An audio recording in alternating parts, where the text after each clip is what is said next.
Hey guys, welcome back to another video. तो आप सभी को पता होगा कि एसएससी सीजीएल 2025 का एग्ज़ाम स्टार्ट हो चुका है और आज पहला दिन था और पहले दिन पहले शिफ्ट में ही मेरा पेपर था। तो मेरा पेपर हो चुका है। तो आज की इस वीडियो में कंप्लीट बात करने वाला हूँ कि आने वाले शिफ्ट में अगर आपका पेपर है तो आपको क्या करना चाहिए और क्या नहीं करना चाहिए, कौन से सब्जेक्ट से कौन सी टॉपिक से ज़्यादा क्वेश्चन पूछे जा रहे हैं और किसका वेटेज ज़्यादा है। इंग्लिश की बात करने वाले, जीएस की भी बात करूँगा, इंग्लिश और आपका मैथ की भी बात करूँगा और रीजनिंग की भी बात करूँगा। सारी चीज़ें मैं लिख रखा हूँ यहाँ पे और मुझे जो मेरे पॉइंट ऑफ व्यू से लगेगा, मुझे लगेगा डिफिकल्ट था मेरे लिए तो मैं डिफिकल्ट बताऊँगा, उसको जो ईजी लगेगा मैं उसके लिए ईजी बोलूँगा। तो आपके लेवल पर डिपेंड करता है कि आपकी तैयारी कितनी है। ठीक है, तो आप ये देख के मत जज करिएगा कि मैं बोल रहा हूँ डिफिकल्ट या मैं बोल रहा हूँ ईजी, तो ईजी सबके लिए होगा या फिर डिफिकल्ट सबके लिए होगा। तो इस चीज़ का आपको ध्यान रखना है। तो वीडियो शुरू करने से पहले आप सबसे रिक्वेस्ट है, अगर आप चैनल पर नए हैं तो चैनल सब्सक्राइब करके बेल आइकन को प्रेस कर दीजिएगा ताकि फ्यूचर में आपको इस तरह के एजुकेशनल और इन्फॉर्मेटिव वीडियोज मिलते रहते। चलिए फिर आज की वीडियो को शुरू करते हैं। तो सबसे पहले बात करते हैं, पेपर को डिस्कस करने से पहले हम बात करने वाले हैं कि क्या सेंटर कैसा था और एंट्री कैसी हुई और जो सिस्टम था बीच में डाउन तो नहीं हुई, ये सारी चीज़ें बात करते हैं। तो सबसे पहले बात करूँ तो जो मेरा सेंटर था, बहुत बड़ा सेंटर तो नहीं था, वो मेरे लिए नया ही सेंटर था। ऑलमोस्ट जो बड़े बड़े सेंटर है मेरे यहाँ के, मैं सब पे एग्जाम दे चुका हूँ, तो वो मेरे लिए नया सेंटर था। और यहाँ पे जो एंट्री की बात करें तो एंट्री ऑलमोस्ट टाइम पे शुरू हो गया था। 10 मिनट साढ़े सात की एंट्री स्टार्ट थी, तो ये इन्होंने 10 मिनट लेट किया था। 7:40 पे एंट्री स्टार्ट हो गई थी और एंट्री भी स्मूथली हो गई थी, बीच में ज़्यादा वेट नहीं करना पड़ा था। एक कारण ये भी था कि लैब एक ही था, तो काफ़ी कम बच्चे वहाँ पे थे, तो ज़्यादा भी कोई दिक्कत नहीं हुई, आराम से एंट्री हो गया, बायोमेट्रिक भी हो गया था। और सिस्टम की बात करें तो मेरा सिस्टम तो काफ़ी अच्छा था और मुझे कोई लैग की प्रॉब्लम भी नहीं आई थी। और एक चीज़ मैं यहाँ पे मेंशन करना चाहूँगा, अगर आपका आने वाले शिफ्ट में एग्ज़ाम है तो एसएससी ने ये काफ़ी अच्छी चीज़ किया है कि जो सॉफ्टवेयर है उसको अपडेट किया है, काफ़ी हद तक अपडेट किया है, आपको स्मूथ दिखेगा। मेरे केस में तो बहुत स्मूथ चला था, कोई प्रॉब्लम नहीं आई थी। और जो सॉफ्टवेयर है काफ़ी उसमें अपडेट किया गया है उसमें, और लैग भी कोई भी नहीं था उसमें लैग। ठीक है, आप स्क्रॉल भी अच्छा से कर सकते थे, लैंग्वेज भी चेंज कर सकते थे, कोई प्रॉब्लम नहीं था, माउस भी बढ़िया से काम कर रहा था। मेरे केस में ऐसा कोई प्रॉब्लम नहीं था। ऐसा नहीं है कि मैं बोल रहा हूँ मेरे केस में कोई प्रॉब्लम नहीं था तो किसी के साथ ऐसा प्रॉब्लम नहीं है। हो सकता है किसी की सेंटर पे प्रॉब्लम होगा, तो मैं इस चीज़ को मानता हूँ, लेकिन नहीं कर सकते। अगर प्रॉब्लम है तो आपको बताना पड़ेगा, अगर प्रॉब्लम नहीं है तो मैं बता रहा हूँ कि प्रॉब्लम नहीं था मेरे साथ, क्योंकि सिलेक्शन फेज़ का मैं री एग्जाम भी दिया हूँ। मेरे साथ वो प्रॉब्लम था तो मैं एग्जाम दिया हूँ, तो मुझे पता है कि क्या सही है क्या गलत है, तो मैं अपने पॉइंट ऑफ व्यू से बता रहा हूँ। ठीक है, और अब बात करते हैं बीच में एग्जाम के टाइम कोई प्रॉब्लम हुआ था? नहीं, किसी को प्रॉब्लम नहीं हुआ था। मेरा एक ही लैब था, एक लैब में किसी को भी बीच 1 घंटे के दौरान कोई प्रॉब्लम नहीं आई थी। और अब बात करते हैं कि जैसे हम पहले सॉफ्टवेयर, मैं क्यों बता रहा हूँ कि सॉफ्टवेयर चलाओगे तो काफ़ी चीज़ आपको उसमें नहीं देखने को मिलेगी। पहले क्या होता था, आप जब सबमिट करते थे तो गुलदस्ता सामने आता था, वो चीज़ें हटा दी गई हैं। ऑलमोस्ट सारी चीज़ें बढ़िया कर दी गई हैं, पहले से इंप्रूव किया गया है। आई थिंक ये मैं मानता हूँ। ठीक है, तो ऐसा कोई टेक्निकल ग्लिच भी नहीं आया था मेरे केस में जहाँ मेरा पेपर था, या फिर 1 घंटे के दौरान किसी के साथ ऐसा कुछ नहीं हुआ था, सब स्मूथली पेपर हो गया था। अब हम बात करते हैं पेपर कैसा था, कौन से सब्जेक्ट में कैसा पेपर था, क्या लेवल था, कैसे क्वेश्चन आए थे। मैं क्वेश्चन रिवील नहीं करूंगा, मैं आपको एक आइडिया दे दूंगा कि आने वाले शिफ्ट में अगर आपका पेपर है तो ये सारे रिव्यू से या फिर ये पेपर एक सजेशन से आप आइडिया लगा सकते हो कि क्या पेपर आया था और क्या आने वाले टाइम में आ सकता है और आपको क्या आने वाले 2-3 चीज़ों में पढ़नी चाहिए अगर आने वाले दिनों में आपका पेपर है तो सबसे पहले मैं बात करता हूँ जीएस की। तो जीएस देखो, ज़्यादातर इसमें स्टेटमेंट वाले क्वेश्चन थे। ठीक है, स्टेटमेंट 2 ही स्टेटमेंट थे, 2 से ज़्यादा स्टेटमेंट नहीं थे। और ज़्यादा वेटेज की बात करो तो करंट अफेयर्स का ज़्यादा वेटेज था और आर्ट एंड कल्चर का कम वेटेज था। तो मैं एक टॉपिक वाइज बात करता हूँ, उसके बाद आप खुद ही अंदाजा लगा लीजिएगा क्या पेपर का पैटर्न था और क्या उसका लेवल था। तो पॉलिटी की बात करें तो पॉलिटी में फंडामेंटल राइट से क्वेश्चन था। मैं क्वेश्चन एग्जैक्ट नहीं बताऊंगा, ऑब्वियस सी बात है, अगर मैं पढ़ाई कर रखी है मैं फंडामेंटल राइट बोल रहा हूँ तो आपको पता होगा फंडामेंटल राइट से क्वेश्चन आएगा तो डेफिनेटली आप कर लोगे जो आपने पढ़ रखा होगा। बहुत मुश्किल क्वेश्चन नहीं था। एंशिएंट हिस्ट्री से क्वेश्चन था जो मेरे को हार्ड लगा था, मैंने इसको सेव कर दिया था, एक क्वेश्चन था। मॉडर्न हिस्ट्री से मेरे हिसाब से कोई क्वेश्चन नहीं था, मुझे नहीं दिखा था। आर्ट एंड कल्चर 2 क्वेश्चन थे जो कि फोक डांस से रिलेटेड था। एक आपका था बाम्बू डांस से रिलेटेड पूछ रखा था और एक था बस्तर दशहरा से क्वेश्चन था, वो भी स्टेटमेंट का क्वेश्चन था, बस्तर दशहरा वाला था। और सेंसस से कोई क्वेश्चन नहीं था। इकोनॉमिक्स से भी कोई क्वेश्चन नहीं था, जैसा कि आपने देखा होगा इकोनॉमिक्स से सिलेक्शन फेज एग्जाम हुआ था, बहुत सारे क्वेश्चन पूछे गए थे, तो इसमें ऐसा कोई क्वेश्चन नहीं था इकोनॉमिक्स से। जियोग्राफी से क्वेश्चन था, हैंगिंग वैली से क्वेश्चन था जो कि स्टेटमेंट 2 दे रखा था, उसमें आपको स्टेटमेंट में वो स्टेटमेंट नहीं था, इसमें था एसेंशियल रीजन जो क्वेश्चन आता है, इससे क्वेश्चन पूछ रखा था हैंगिंग वैली से, स्टेटमेंट दे रखा था। तो एक में दिया था आपका एसेंशियल, एक में दिया था रीजन, 2 आपको बताना था। करंट अफेयर ज़्यादातर 2025 का पूछ रखा है। अगर मान लो 25 आपके टोटल जीएस का क्वेश्चन आया था, करंट अफेयर भाई मैं मान सकता हूँ कि 10 से 12 क्वेश्चन करंट के मुझे लगे थे और 25 के ज़्यादातर क्वेश्चन थे और कुछ पहले के भी क्वेश्चन मतलब थे करंट अफेयर, जैसे 23 का हो गया, 24 का मुझे 1-2 क्वेश्चन दिखा था। ठीक है, ज़्यादातर क्वेश्चन वहीं थे। और करंट अफेयर में टॉपिक की बात करें कौन कौन से टॉपिक से था, तो अवार्ड से क्वेश्चन था, स्पोर्ट्स से क्वेश्चन था, एग्रीमेंट जो 2 कंट्रीज के बीच में एग्रीमेंट हुआ उनसे रिलेटेड क्वेश्चन था, रिपोर्ट से क्वेश्चन था और ये आपके मेजर टॉपिक बता रहा हूँ जो मुझे उस टाइम याद आया कि ये इससे हो सकता है मैं 2 चीज़ें मिस कर रहा हूँ, ठीक है। और साइंस की बात करें तो साइंस में एक क्वेश्चन आया था जहाँ तो मुझे याद है, एंगुलर वेलोसिटी से क्वेश्चन था, एक स्टेटमेंट दे रखा था, उसका पूछ रखा था एंगुलर वेलोसिटी क्या होगा, पार्टिकल से रिलेटेड क्वेश्चन था। तो ये जीएस का लेवल था। मैंने ऑलमोस्ट सब कुछ बता दिया जो मुझे याद था। आपको अगर आपने पेपर दे रखा है डेफिनेटली आप कमेंट सेक्शन में बताइएगा कि मैंने क्या चीज़ें गलत बताई है, क्या सही बताई है, क्या मैं वो सारी चीज़ें बता पा रहा हूँ या नहीं बता पा रहा हूँ। अगर मैं कुछ छोड़ दिया तो आप कमेंट सेक्शन में बताइएगा, मैं फिर उसको बताऊँगा कि हाँ ये था या नहीं था। अब बात करते हैं इंग्लिश की, ठीक है। तो इंग्लिश में बात करते हैं सबसे पहले पैसेज की। तो पैसेज बिल्कुल पैसेज आया था, पहले टीसीएस का होता था एग्जाम तो पैसेज नहीं आते थे, लेकिन पैसेज इस बार आया था और पैसेज लेंथी था और उस पर आई थिंक 4 क्वेश्चन थे, चारों स्टोरी बेस्ड क्वेश्चन थे। ऐसा नहीं था कि बिना पैसेज पढ़े आप उसको कर सकते थे, चारों के चारों स्टोरी बेस्ड थे। आपको स्टोरी पढ़ना पड़ेगा, पैसेज पढ़ना पड़ेगा। पैसेज की बात करूँ तो पैसेज कैसा था मैं आपको आइडिया ठीक था। विजडम को कंपेयर किया था, जो हम आजकल स्कूलों वगैरह में पढ़ते हैं उससे कंपेयर किया था विजडम का, इसका बेसिक था। उस पर आपका सेंट्रल आइडिया पूछा था, आपको स्टोरी पर ही पूछा था, ये क्वेश्चन था। अब बात करते हैं PQRS 2 से 3 PQRS था जो कि डुएबल था। लेंदी थे, 4 स्टेट मतलब सेंटेंस था, लेकिन वो आप उसको कर सकते थे आराम से, डुएबल था, ठीक है। और एडीएम्स की बात करें तो एडीएम्स कोई नया नहीं था, PYQ जो आपने कर रखा तो एडीएम्स वहीं से था। 1 वर्ड आई थिंक नहीं था, हो सकता होगा बट मुझे याद नहीं आ रहा, 1 वर्ड नहीं था। एरर्स से बात करें तो एरर्स से क्वेश्चन थे, 2-3 क्वेश्चन एरर्स से थे। एरर्स का एक क्वेश्चन था बहुत ज़्यादा लेंदी था, 3 लाइन में स्टेटमेंट दे रहा मतलब सेंटेंस दे रखा था, वो एरर से क्वेश्चन एक था।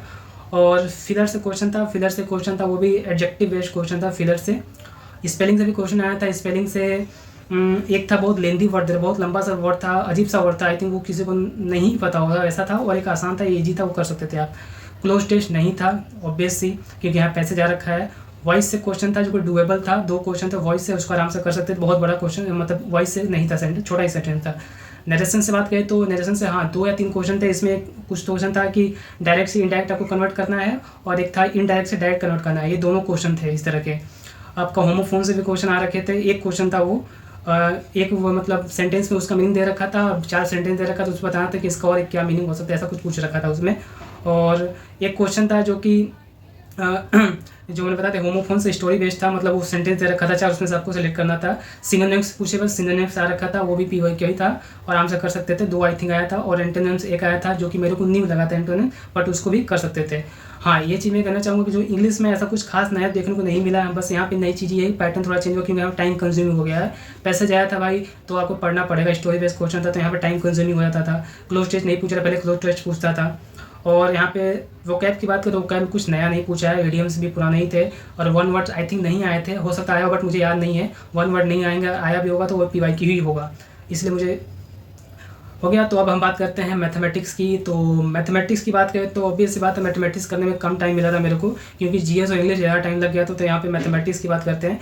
हाँ एक चीज़ मैं यहाँ पे क्लियर करना चाहूँगा कि मैथमेटिक्स में पहले क्या सिलेक्शन फेज में जो क्वेश्चन आते थे कि जो नए नए टॉपिक थे, जैसे आपका स्टैट से क्वेश्चन आते थे, इस बार इससे क्वेश्चन नहीं था एक भी।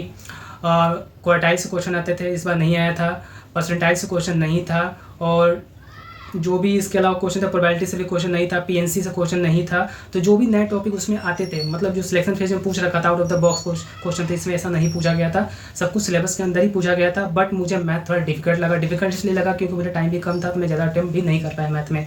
तो सबसे पहले बात करते हैं हम क्या आया था, टॉपिक की बात कर लेते हैं। तो डिस्टेंस स्पीड टाइम से ज़्यादातर क्वेश्चन आए थे, लगभग 4 से 5 क्वेश्चन इसी से थे। और इसमें से ऐसा नहीं था कि 1 लाइनर थे, आप देखो तो कर सकते थे, नहीं बढ़िया क्वेश्चन थे। आपका टाइम स्पीड डिस्टेंस बढ़िया क्वेश्चन आ रखा था। प्रॉफिट और लॉस से 3 क्वेश्चन थे जो कि लेंदी थे, ठीक है, तो वो तुरंत नहीं कर सकते थे, उसको आपको पढ़ना पड़ेगा, 2-3 लाइनें में दे रखा था, आप उसको आराम से नहीं कर सकते, थोड़ा टाइम कंज्यूमिंग था। वेन डायग्राम से क्वेश्चन था जो ये टेबुलर फॉर्म में दे रखा था, उसमें रेशियो पूछ रखा था तो आसान था, ये क्वेश्चन पूछ रखा था इन्होंने। और मिक्सचर एलिगेशन से क्वेश्चन आया था बढ़िया, 3 क्वेश्चन लगभग आया था मिक्सचर एलिगेशन से। मिक्सचर एलिगेशन में क्या 2 रेशियो दे रखा था, जूस और पानी का, उसमें पानी को ऐड कर रहे हैं तो इतना रेशियो हो रहा है तो पानी कितना ऐड किया, इसी तरह से पूछ रखा था। और एक एलिगेशन में कुछ मतलब मिक्स कर रहे थे तो उसके बाद इतना प्रॉफिट हो रहा था, इससे रिलेटेड क्वेश्चन था। एलिगेशन थे मतलब एलिगेशन भी लग रहा था वहाँ पे। सर्कल से क्वेश्चन आ रखा था, पिज्ज़ा का क्वेश्चन रिलेटेड था कि पिज्ज़ा है, पिज्ज़ा का एरिया दे रखा था 75% का, 25% का एरिया, ऐसा कुछ क्वेश्चन रखा था। और सर्कल से एक और क्वेश्चन था, उसमें रेशियो पूछ रखा था, इस तरह से क्वेश्चन था सर्कल में। और टाइम ऑन वर्क से बढ़िया क्वेश्चन आ रखा था जो कि आप उसको तुरंत नहीं कर सकते थे, कुछ लोग बीच में छोड़ रहे थे। ऐसा एक क्वेश्चन था कि एक बंदा बीच में छोड़ रहा था तो कितने टाइम में पूरा हो जाएगा, ऐसा कुछ क्वेश्चन पूछ रखा था। ये बढ़िया क्वेश्चन था। और पाइप एंड सिस्टम से एक क्वेश्चन था, वो भी बढ़िया क्वेश्चन था। ऐसे एकदम आसान नहीं कहेंगे उसको, ठीक है। अगर आपने तरीके से पढ़ रखा है तो थोड़ा टाइम कंज्यूमिंग था, ठीक है। और एवरेज से एक क्वेश्चन था कि जैसे होता है कुछ नंबर का एवरेज ये है, कुछ नंबर का एवरेज ये है और कुछ का नंबर ये टोटल कितना, तो ये इससे क्वेश्चन था। ये भी बढ़िया क्वेश्चन था, टाइम कंज्यूमिंग थोड़ा था। ब्रिज में से क्वेश्चन एक भी नहीं था। पिरामिड से क्वेश्चन नहीं था। फ्रैक्शन कंपैरिजन से एक क्वेश्चन आ रखा था, उसमें आपको असेंडिंग ऑर्डर में पूछ रखा था, दे रखा था 5 और 4 ऑप्शन थे, स्टैंडिंग ऑर्डर उसका पूछ रखा था कि असेंडिंग ऑर्डर क्या होगा। सिंप्लीफिकेशन से 2 क्वेश्चन थे जो कि काफ़ी इजी थे, आराम से कर सकते थे उसको। हाँ, पार्टनरशिप से ज़्यादा क्वेश्चन थे यहाँ पे, एक तो इजी था और आई थिंक 2 से 3 क्वेश्चन थे जो कि थोड़ा सा टाइम कंज्यूमिंग थे, क्योंकि उसमें कुछ मतलब बीच में होता है टाइम ड्यूरेशन दे रखा होता है कि इसका डबल कर रहा है फिर इतना ये निकाल रहा है, तो इस तरह से क्वेश्चन मतलब 2 क्वेश्चन थे लगभग उससे, और एक तो ईजी था, आराम से सब कर सकते थे। कोऑर्डिनेट ज्योमेट्री से क्वेश्चन था जो कि मुश्किल नहीं था, आराम से था। Interceptor y equal to mx plus c होता है, तो उसमें आपको x और y के मतलब जो कोऑर्डिनेट दे रखा था, m की वैल्यू पूछ रखा था, आसान था, आराम से इसको कर सकते थे।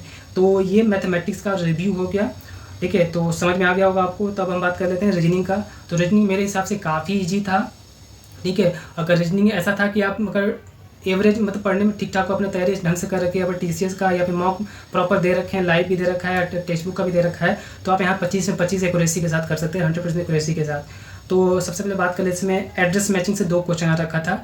एड्रेस दे रखा था, 4 ऑप्शन था, उसमें बता रहा एग्जैक्ट कौन मैच कर रहा है, इससे क्वेश्चन था। कोडिंग टू कोडिंग से ज़्यादा क्वेश्चन आ रखा था, लगभग मैं मानो 3 क्वेश्चन के आसपास कोडिंग टू कोडिंग से था। एनालॉजी नॉलेज बेस्ड क्वेश्चन एक आया था, जिसमें आपका तिब्बत दे रखा था, एक और दे रखा था, और एक अमेजोन से पूछ रखा था, अमेजोन किससे रिलेटेड है, इस तरह से क्वेश्चन आ रखा था। एक ही नॉलेज पे था आपका, अगर आपको पता होगा तभी कर पाओगे, ठीक है। और मैथमेटिकल ऑपरेशन से क्वेश्चन था, आई थिंक एक था, आसान था, वो कर सकते थे। और अल्फ़ाबेटिकल क्लासिफिकेशन से क्वेश्चन बहुत सारे थे, लगभग 5-6 के आसपास थे। वो अपने आपका इसमें लेटर भी था, लेटर वाले कुछ सीरीज मतलब अल्फ़ाबेट दे रखा था उसमें था, और लेटर और स्पेशल कैरेक्टर वाला दे रखा था, उसमें आपको ऑर्डर में बताना था। ये आई थिंक 3 के दोनों मिला करके आई थिंक 4 या 5 क्वेश्चन थे दोनों मिला करके।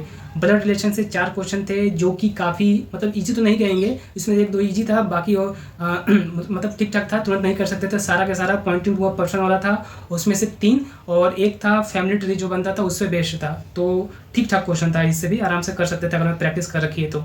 और सिटिंग अरेंजमेंट से क्वेश्चन था जो कि 3 लोगों का सिटिंग अरेंजमेंट था, 2 लोगों के बारे में जानकारी दे रखी थी और तीसरे के बारे में पूछ रखा था, और 4 स्टेटमेंट दे रखा था, वो आराम से कर सकते थे उसको, ईजी था। नंबर सीरीज से था, 2 क्वेश्चन था आई थिंक। तो एक में था कि जो काफ़ी ईजी था, आराम से उसको कर सकते थे, उसमें 2 सीरीज चल रही थी, एक जो सीरीज दे रखा 2 सीरीज चल रही थी, उसके हिसाब से करना था, ऐड हो रहा था सिंपल। और एक सीरीज था जिसमें कि आपको रॉन्ग बताना था, तो वो भी ईजी था, हो गया था, बहुत मुश्किल नहीं था, ठीक है। और हम बात करें लेटेस्ट सीरीज का क्वेश्चन, 2 से 3 लेटेस्ट सीरीज का क्वेश्चन था, ये भी इजी था, आराम से आपको इसको कर सकते थे, सब में ऐड हो जाता है, या तो सब्सट्रैक्ट हो जाता है, ये भी हो सकता था। और बात करें स्लॉग से, यानी स्लॉगिज्म से एक भी क्वेश्चन नहीं था। क्रिटिकल रीजनिंग से क्वेश्चन नहीं था। एनालिटिकल रीजनिंग से ये सब क्वेश्चन नहीं था, मीन्स स्टेटमेंट वाले क्वेश्चन नहीं थे, जो स्टेटमेंट इन्फरेंस या फिर स्टेटमेंट कंक्लूजन, स्टेटमेंट एजम्पशन या फिर स्टेटमेंट आर्गूमेंट 2, ये सब क्वेश्चन नहीं थे। डेटा सफिशिएंसी वाले ये सब क्वेश्चन नहीं आया था, जैसे सिलेक्शन पोस्ट में ये सब क्वेश्चन पूछ रहा था। और एक सिचुएशन रिएक्शन टेस्ट, ये भी नहीं पूछा था। हो सकता है कि आने वाले शिफ्ट में पूछे, बट मेरे शिफ्ट में ऐसा नहीं पूछा था। तो आपको ये नहीं सोचना कि अब नहीं आएगा, हो सकता है आ जाए, बट आपको ये मैं बता रहा हूँ कि नहीं पूछा था।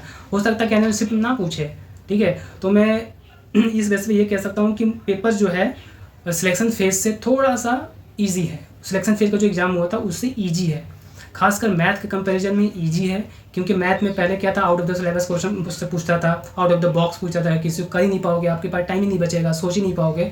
तो ऐसा क्वेश्चन नहीं आ रहा है। जो आपके एक्स्ट्रा टॉपिक थे, जो सिलेबस में नहीं था, वो सब नहीं पूछ रहा है, ठीक है। तो मैंने जीएस भी बता दिया, इंग्लिश बता दिया, मैथ्स भी बता दिया, रीजनिंग बता दिया, और मैं अपने अटेम्प्ट बता दूँगा। टोटल मैंने 86 करके आया हूँ। आई थिंक मैंने रीजनिंग में पूरे किए हैं 25, और मैथ में 17 कर पाया हूँ, क्योंकि मेरे पास टाइम ही नहीं था और क्वेश्चन कर सकते थे।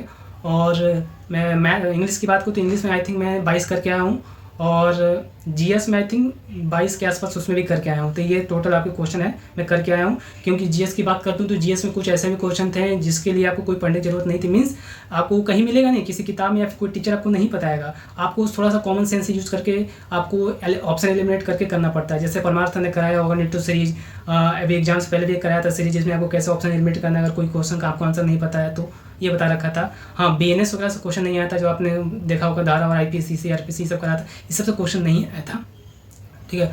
तो आराम से कर सकते हो। साइंस से एक ही क्वेश्चन था।